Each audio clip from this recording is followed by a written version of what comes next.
Hi guys, so this was a video that was gone viral yesterday. A man beating a police constable in Delhi, Mayur Vihar in Delhi. So this is a pathetic situation of our country right now. Actually, this incident is happening in our capital territory, that is Delhi.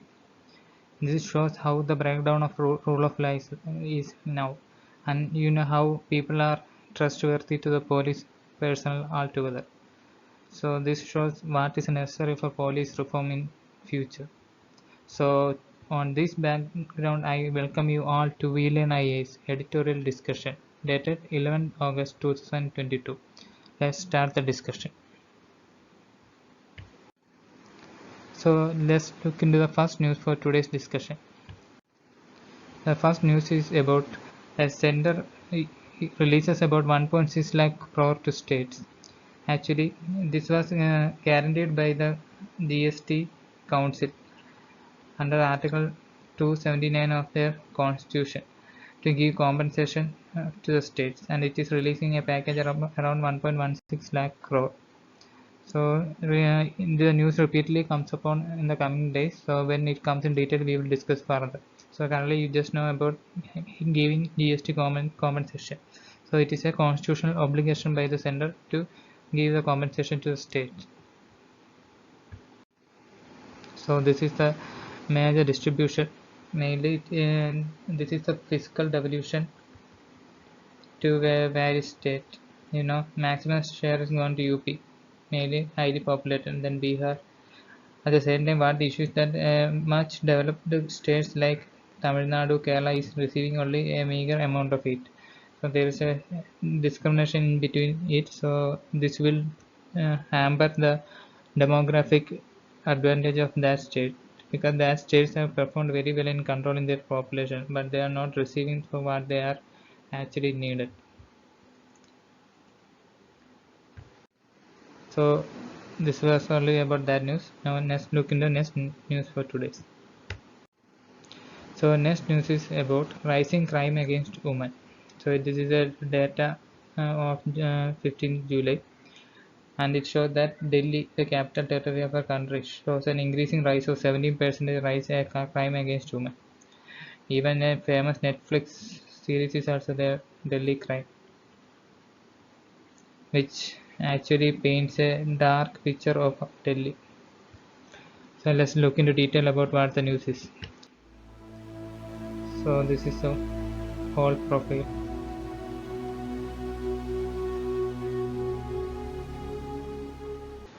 So this infographic shows the facts about different type of crimes against women and their numbers.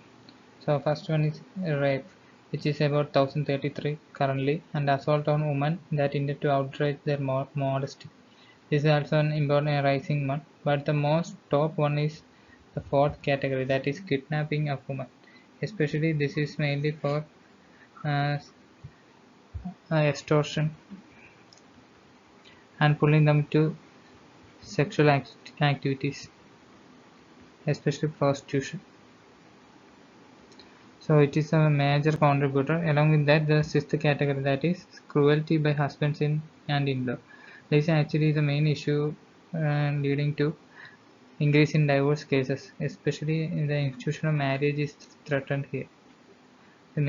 Let's look into what are the main reasons that are causing this rise in numbers of crime against women. So just look into the basic facts. The United Nations defines the violence against women. Actually, a proper definition is given by United Nations. What is meant by the violence against women? So it is nothing but an act of gender-based violence which result in physical, sexual, mental harm to suffering of women. So traditionally, what the violence against women is mean about physical nature only. but what the definition says that it covers holistic aspect, that is physical, sexual and mental aspect also. So the report itself says that the violence against women harms the social, economic, development, legal and educational, human right and health aspect of women. So it is a issue in this whole aspect. Please note down these dimensions. These are very much handy when you go and write something about women's issue in the exam. So it has an implication of social, economic, development, legal, education, human right, health aspect also. So recently the COVID-19 outbreak have further increased the violence against women, since majority of them are confined at house itself and there is an increasing amount of stress due to unemployment and the other financial burden in family. So let's look into what are the main reasons. First and foremost is the gender disparity. Actually, this is mainly a manifestation of patriarchy in our traditional society. So there is a huge gender disparity which can be seen in almost all aspects. Initially starts from the fetus itself, where there is a increasing discrimination during the childbirth also, which further leads to that development stage also. The next one is non-retaliation and absence of laws in addressing the rights. So this aspect related to the governance angle. There is no proper or focused law to retaliate against it. Then comes the main one, behavior or societal attitude or stigma against women who are vulnerable to the violence against household. Okay, these are some of the cited reasons. So what are the impact? Likewise, I discussed earlier, which has impact over psychological, sexual, reproductive health consequences in women. An example given is that the early set education disadvantage only represent a primary obstacle to the universal schooling and right to education for girls. Down the line, they are also blamed for restricting the access to higher education and even translate into limited opportunity for women in labor market. So it is a cyclic effect. Primary start from the primary education, then it goes to higher education, then it goes to the labor market. So it hinders the women labor force participation, further decreasing the GDP growth rate of our country. So what are the initiatives? So there are in both our national level and international level also there are initiatives. One of the main famous one is the Spotlight Initiative. This initiative is the joint initiative of both European Union and United Nations, which mainly focused on eliminating violence against women. Another one is about an International Day of Elimination of Violence Against Women, and it is celebrated 25th November of every year. And also there is an institution known as UN Women, which comprehensively looks upon various issues and works towards the major goal of gender equality, which is an important aspect of sustainable development goal. So now let's look into what India's initiative are there for the development or empowerment of women. First and foremost is what our constitution says. The constitution gives certain safeguards for women for their empowerment and come into mainstream of society. The first one is in fundamental rights. This fundamental rights guarantees the right to equality by Article 14 and non-discrimination by Article 15 Clause 1 and special provision for the empowerment of women by Article 15 Clause 3. And the provision is given by fundamental duty, Article 51 Clause A, which ensures the practice derogatory to the dignity of women are prohibited. So any activities which derogates the dignity of women is prohibited by the Constitution itself. Okay. Next one is a legislative framework. What our parliamentarians or our representatives have done to promote the well-being of women. First one is Protection of Women from Domestic Violence Act, so famously known as DVC Act.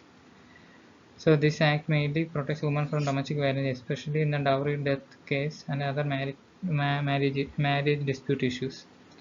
And Dowry Prohibition Act of 1961, sexual harassment at workplace, which is a holistic one, which includes prevention, prohibition, and redressal of that, which is famously known as Vishaga Guidelines. Okay. Then another one is Protection of Children from Sexual Offences Act by 2012. This is an important provision, mainly known as POCSO Act. So what is the way forward? So violence against women continues to be an obstacle in achieving equality, development and peace, as well as fulfillment of women and girl rights. So you know that a nation's development mainly depends upon the development of women, because when woman is developed, the whole family gets uplifted, and it will further translate to the development of the society and further development of the nation. So and women's overall development or empowerment is very much essential. And also, in order to achieve the promise given by sustainable development goal, it is very much essential that we must provide much more protection and promote women empowerment in our mainstream society. For that, all stakeholders need to act in their respective field, especially lawmakers, police officers, forensic department, and also promoting activities of civil society and NGO activism is very much important for the empowerment of women. Okay, so this was all about that news. Now let's look into what is the next news. The next news is a small one, which remains about a cannon found in Kerala's Taliparamba.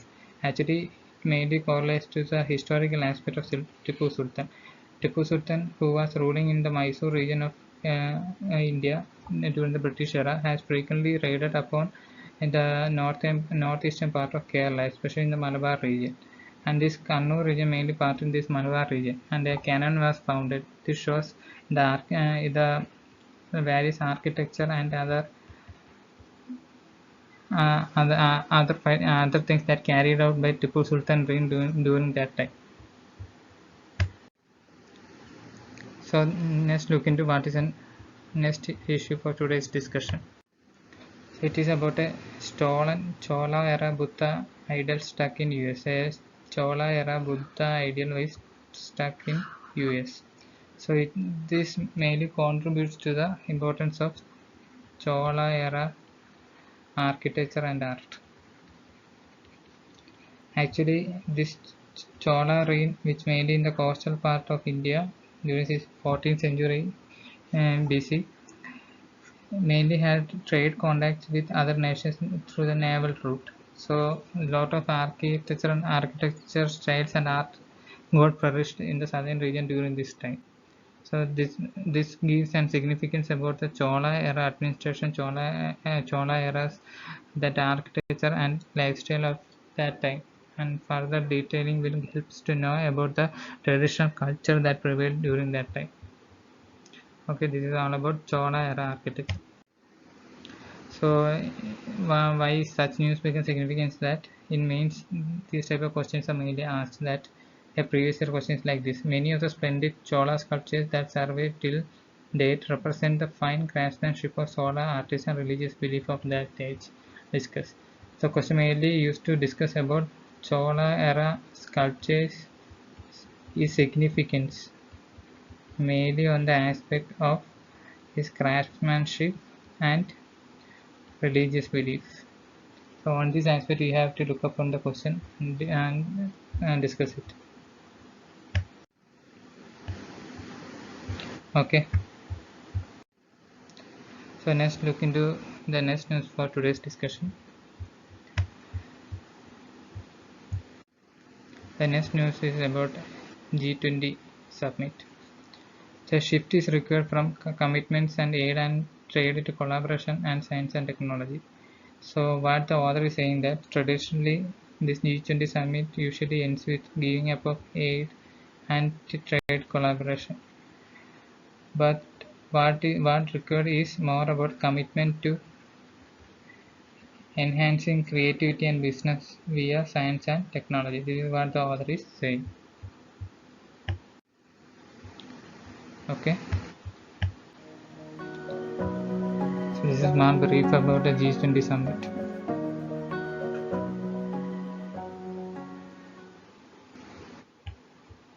So just look into what is this G20 is all about. So G20 is an informal group of 19 countries and European Union with representatives of IMF, that is International Monetary Fund, and World Bank. So remember that it is an informal group, not an intergovernmental grouping. So it is an informal group. So G20 membership comprises of mix of world's largest advanced and emerging economy, representing two-thirds of world population, 85% of GDP, 80% of global investment, and 70% of global trade. This marks the significance of G20. Why it becomes significant? Because it contributes about 2/3 of the world population, especially the representation of India becomes significant due to this. This is why it is said that demography is our main strength. So work of G20 is divided into two types. This gives the mandate or the process of working of G20. So it has two tracks of work. First one is a finance track. It comprises of all meetings in the G20 finance ministers and central bank governors. And next one is Sherpa track. It focuses on the broader issues of political engagement, anti-corruption and development. So please listen to these type of terms like Sherpa track recently seen in news is related to what? These type of questions are framed in UPSC prelims. So please focus upon these terms. What is meant by this Sherpa track? So these are the main members.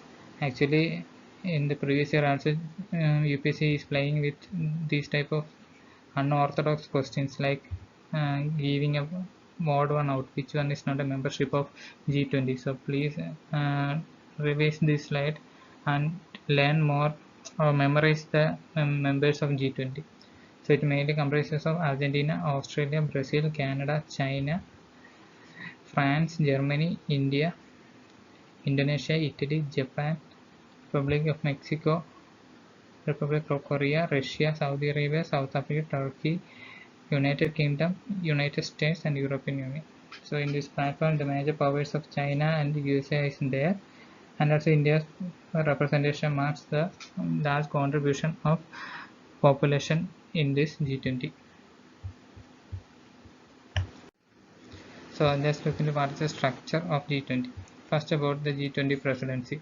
It rotates annually according to a system that ensures a region balance. Actually, it covers, or the presidency is divided among the regions.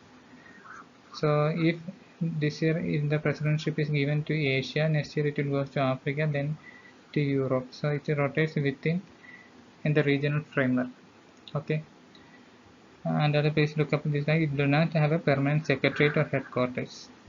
Instead, the G20 president is responsible for bringing together a G20 agenda. So what about Troika? It is also an important phrase frequently used.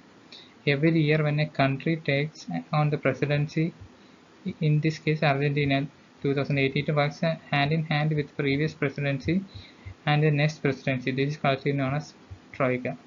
That means, for example, if India is going to constitute G20 summit this year, then it will have to hold hand with the country which held G20 summit, and let it be China, and it will also have to hold hand with the coming year G20 summit nation, let it be US. So these three collective nations is collectively known as Troika.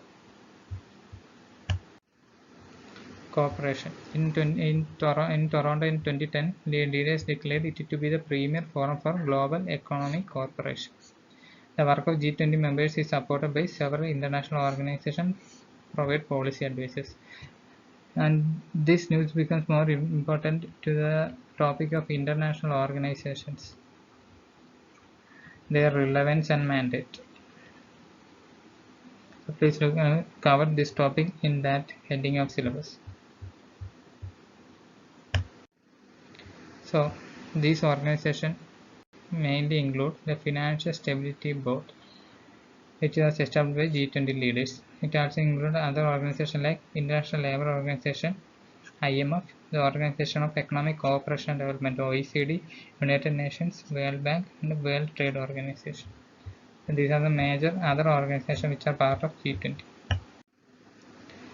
So G20, how it cooperates with its members. It regularly engages with non-government sectors like business, civil society, labor, and think tanks and youth for holding major events.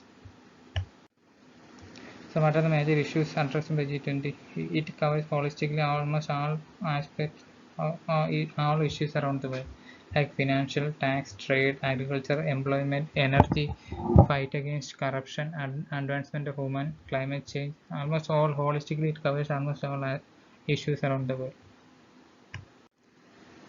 So what is India's priority in G20 summit? These are the major priorities of Indian G20 summit. checking the tax evasion to fight corruption, then choking the terror funds, then cutting the cost of remittance, market access to key drugs, then reforms in WTO, and full implementation of Paris Agreement. These are the main agenda for India in the G20 summit. Okay. So what are the main challenges? So we already looked in that there is a vast agenda for G20 summit, and also it covers holistically almost all aspects. So what remains is that whether it is enforced properly. So this remains a major challenge. That is, there is no strict enforcement mechanism. And also the second one is that we already said that it is not an intergovernment grouping, it is an informal grouping. So it is not legally binding to all countries. So what would be the way forward? First of all, G20 cannot be a panacea for all the world problems. Okay, so effective global governance like G20 is essential as a rising powers seek opportunities to influence and contribute to global order. That means this G20 can be a platform on which rising powers like India, Brazil, China can have their say, and a good coordination of this global governance is essential for the future development. Okay, now let's look into the next news for today's discussion. So the next news is about the uproar over the Electricity Amendment Bill 2022. So let's look into what is the issue which is currently in news. So recently, huge protest is rising across India after the publication of this Electricity Amendment Bill. Let's look into what are the main issues. So what is the context? An Electricity Amendment Bill which aims at giving multiple player open access to distribution network of the power supplies and also consumers to choose any service providers. So it mainly the bill looks upon two aspects: giving open access and giving freedom to choose to the consumers. This was the bill. So let's look into the details of what the amendment is all about. So it mainly amends the Electricity Act of 2003. So why such an amendment? In order to use the distribution network providing a non-discriminatory open access to all, so that it will enable competition and enhance the efficiency. So it mainly looks upon the competition aspect, efficiency aspect, and also sustainability also. So it was the main idea of having amendment, and also it is used to revise the current tariff and also to convert the punishment from imprisonment to fine, and also it strengthens the functions discharged by the regulators. So it enables and gives much power to the regulators. So then why such a protest is occurring throughout the country? So these are the certain aspects that the protest is going on. First one is the federal structure aspect. We know that the constitution, this electricity is mainly in the concurrent list. So both central and state government have a say on the matter in the concurrent list. But the current proposed law is violating this, and central government itself is taking into hand the provision. So it is violating the basic structure of constitution. Then electricity subsidy. You know that farmers mainly depend upon this electricity subsidy for their farming, especially the irrigation. So giving it to the private players will wipe out this electricity subsidy, so hampering the income of farmers. Then differential distribution. Actually, this differential distribution aspect, that means providing it to the private players can only benefit government discounts and other companies, while the private licensee mainly falls into the hands of profit-making companies, which lead to monopolization in this sector. So how this bill will impact the power for employees and consumers? First and foremost, it will increase the monopoly of private players. So certain private players, you know that in telecom itself is a case study for this. Earlier there were so many players, but currently it has minimized to up to 3 players for the distribution of telecom. Likewise, the electricity also in future will come to that aspect. and operational issues. So the efficiency of the private place distribution cannot be guaranteed by this electricity bill. So guaranteed by this amendment bill. So there are plethora of operational issues. So firstly we have to look into that infrastructure and financial issues in the operation side and hit on consumers. So already there is a rise in inflation, and this increase in the power cost also will further add to the inflation pressure, making the life very miserable for the consumers. So what is the government opinion on this? That government is defending it by saying that there is no provision for reducing the power of the state. It is only used to regulate the distribution sector and payment of power subsidy. And the government is also opinion that multiple discom, that means there can be so many discom which is already in existence. So it is further infusing private players in this discom so that it will further increase the efficiency and competition in this field.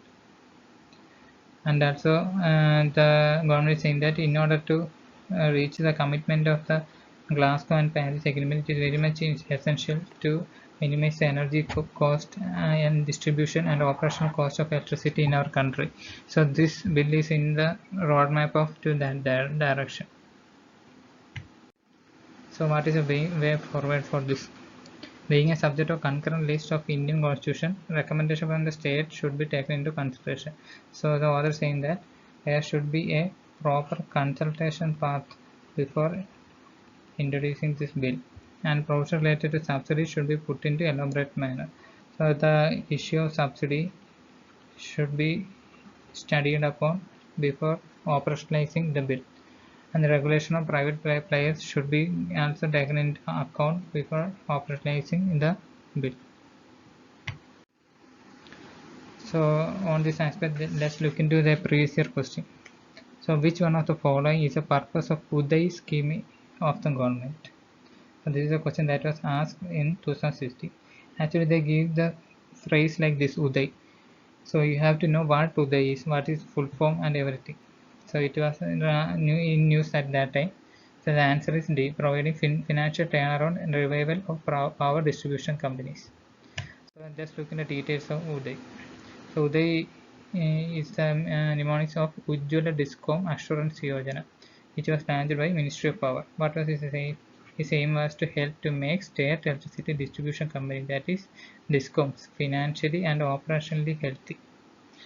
So it had to envisage around financial turnaround, operational improvement, reduction of cost to generation of power, development of renewable energy, energy efficiency and conservation.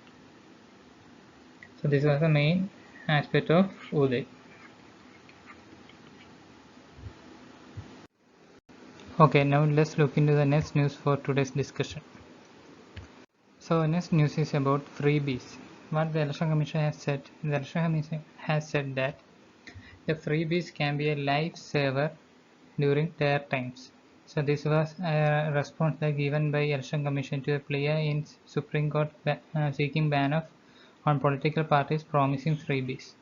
So let's analyze more into the issue. So let's look into what are the positive sides of freebies. So it can be foundation for welfare scheme, because this freebies not only include unwavering pre-election promise but also number of services that government provides, especially in the which was obligation of government in the directive principle of state policy. That means it is a constitutional obligation. So as a result of this, right-based approach in our governance system is gaining more provinces. Example: right to food, right to education, right to information, etc. So public distribution system, free COVID vaccine, MGNRJ, an example. The success stories of the certain schemes like midday meal scheme, National Food Security Program, Ritu Bindu scheme, etc. I have few examples on how this freebie can be a foundation for welfare scheme. And also it can help in the upliftment of lower class. This will help to trickle down to the lower level of the society and preventing the vulnerable section to fall into the poverty trap. So such a freebie culture has a positive connotation also. So let's look into what are the negative impacts of freebies. First and foremost negative impact is that it is draining the public spending. You know that this freebie culture is draining the public spending so that it limits the amount of money that can be spent for good future public asset like infrastructure, education, for human resource development and health, etc. So it is actually a waste of money in wrong direction. And the another one is that a freebie for one can be disaster for another. A well-known example for this is that when electricity is given as a freebie for one, on the one side it gives good outcome to the farmers. At the same time, an overconsumption of electricity will have a negative effect on our climate change and climate change commitments. The another one is it has an impact on our exchequer, financial exchequer, and it leads to increase in fiscal deficit. And another one is distorted informed decision making by the voters. That means voters are swayed by these freebies. Example, in Tamil Nadu during the election time, the political parties give freebies like televisions, liquors, etc., which manipulate the decision making of voters. And third is temporary nature. These freebies are only temporary nature, usually given during the time of the elections. So it does not have a permanent impact on the life of people. Private goods-based freebies. For majority of these freebies are of private good nature. For example, a free distribution of electricity does not provide any collective social benefit. That means it is mainly private in nature. So what is the way forward? So the author is saying that the first and foremost way forward is drawing a clear line between what is welfare and what is freebie.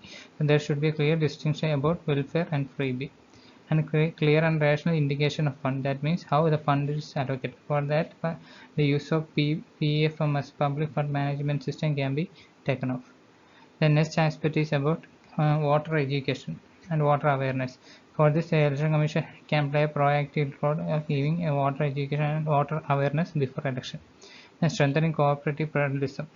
So, if a good cooperative federalism is there, there won't be much uh, wrong politics between the parties at state level.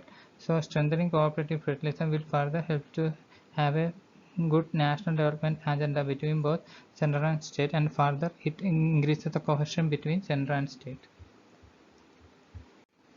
Then judicial intervention.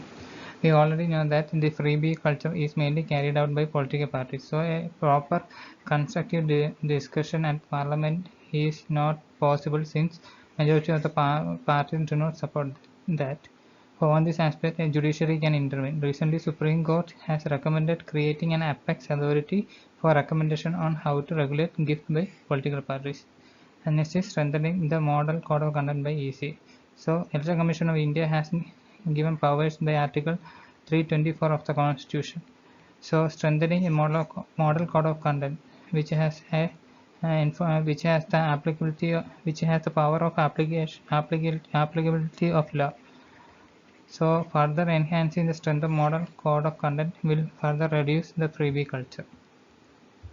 So, and this is a very much important topic, especially in the field of polity and representation of people. And another important aspect is focusing on the skill development rather than freebies. Enhancing skill of the demography will help them to earn more earning for their living. Especially a good skilled person have more employment opportunities. So it will further reduce the poverty level and reduces the need for freebies. So focusing on free education to the younger school and offering free meals are good freebies actually happening in our country. Furthermore, we must focus upon diverting the funds for building up a good infrastructure, both physical and human infrastructure, so that in future there is not that much demand for freebies. So this is okay. Now let's look into the next news for discussion. So next news is regarding the inclusion of a transgender pilots in our aviation sector. So this makes this sector more inclusive, so that more people can aspire for becoming a pilot. So recently, a transgender named Adam Harry became a pilot in the Indian aviation. So this is according to him, this is the first time that DGCA has changed its stance from transgender person. This will not only encourage the transgender person becoming pilot, to come out closer, but everyone in the community to pursue a career of choice. So it will help to earn a good living for them and enhance their quality. So on this background, let us look up into what are the main issues of transgender persons are facing. So first and foremost is what is the main definition of transgender? So it is defined in Transgender Person Protection of Rights Act 2019. So the bill defines the transgender as a person whose gender does not match with gender assigned with birth. So his gender may be different from that occurs during the time of birth. So it includes trans men, trans women, and with intersex variation and gender queers, person with socio-cultural identities such as hijra, etc. So these are persons whose natural gender and cultural gender, also gender that he invents during his lifetime, is different. So there is a provision for prohibition against discrimination in this bill. So what are the major areas that transgenders are facing prohibitions? Education, employment, healthcare, access to goods, right to movement, right to reside, and opportunity to hold public or private office. So these are the major areas. So what are certain rights that this bill gives to this transgender community? First is right to residence. Every transgender person have the right to reside and be included in the household. We already know that our society has a very patriarchal view to this type of persons. So the bill gives the right to reside within the family, even though their identity is revealed. Now, second aspect is regarding employment. It says that both government and private entity cannot discriminate against a transgender person. So every establishment must designate a person to be a complaint officer to deal with the act. And education. Education institution funded or recognized by relevant government shall provide inclusive education, sports and recreational facilities for transgender persons. Healthcare, especially in the field of HIV surveillance center and sex reassignment surgeries, then there is much provision is given by the Act. A certificate of identity of transgender person. A transgender person can make an application to district magistrate to certify his identity of which gender he belongs to. So what are the welfare measures by the government? The bill states that relevant government must take measures for the inclusion and participation of transgender in the society. As a result of this, the bill says about rescue, rehabilitation, vocational training and self-employment. An institution that was formed as a result of this is National Council of Transgender Persons. What are the main mandate of this council? It will advise the central government as well as monitor the impact of policy and legislation and projects, and also it helps to redress the grievance of transgender person. So this was all about the news regarding the transgender person and their issues. Now let's look into the next news for today's discussion. So next news is about our judiciary and a new Chief Justice of India to be appointed, named as Justice Lalit Modi. He will be the 49th appointment as the Chief Justice of India. So let's look into more about the news.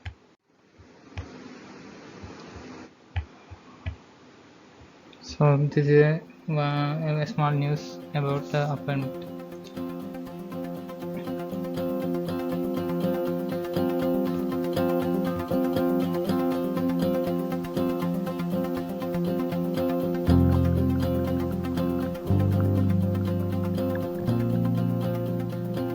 So he will be the 49th CJA of India.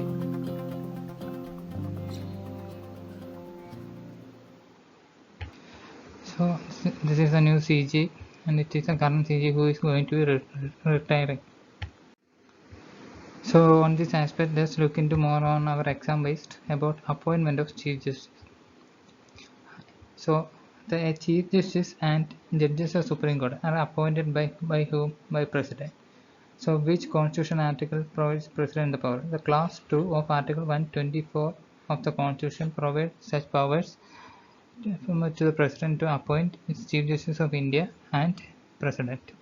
So since from independence from 1950 to 1973, there was a practice of appointing senior most judges as the Chief Justice of India. But this was violated by appointing a judge named A.N. Roy in 1973. This was the time of emergency.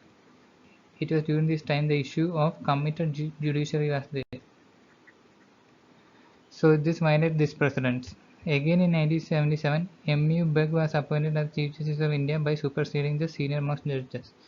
So during this time there was a discretion to the government to give the names of the appointee for the Chief Justice of India, and this discretion government was curtailed by the famous case known as Second Judge's case in 1993, in which Supreme Court ruled that senior most judge should be appointed at the CJ. So ever since that, the senior most judge is appointed as CJ in India. Okay. So what are the major qualifications to be a Supreme Court judge or Chief Justice of India? He must be an Indian citizen. He must be served as a judge of High Court for at least how many years? 5 years, which is very important, as the judge of High Court in 5 years, or he or she must have been an advocate of a High Court for at least how many years? 10 years. This Constitution does not specify a minimum age for nomination as Supreme Court judge. So there is no minimum age for nomination of Supreme Court judge, but there is a retirement age and it is 65 years. This is the retiring age. So what are the major functions? One of the important functions of Chief Justice is that it is the Chief Justice's office that allocates case and appointing the constitutional benches deal with key legal issues of Supreme Court.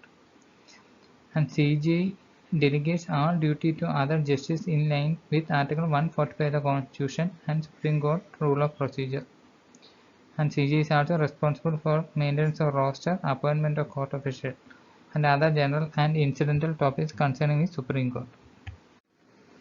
So what is the term master and roster, which was very much in news earlier?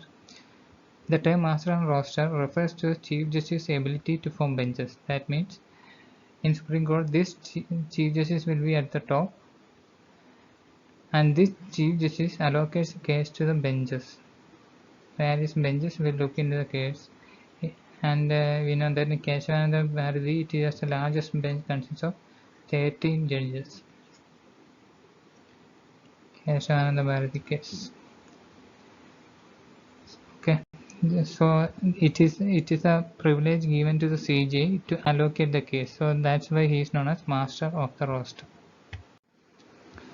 So now let's accept this about acting CJ. It is very much important to prelims point of view.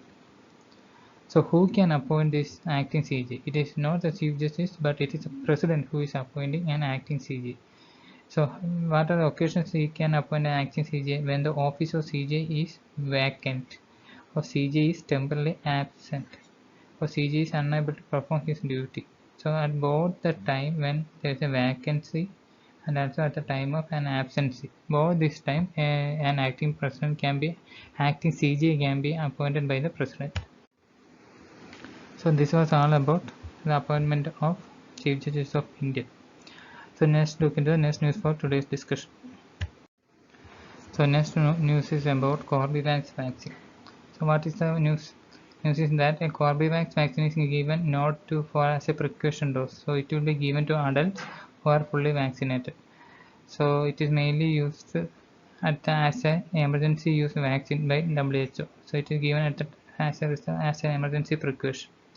So it is mainly to enable the foreign travel and other tourism arrival and everything in the country. So this is all about Corbevax vaccine. So let's look into the next news for discussion. So next news is from our financial sector, from RBI. So RBI is targeting the unfair methods in digital lending. We know that from recently during the time of pandemic, there was a huge boom in the fintech sector.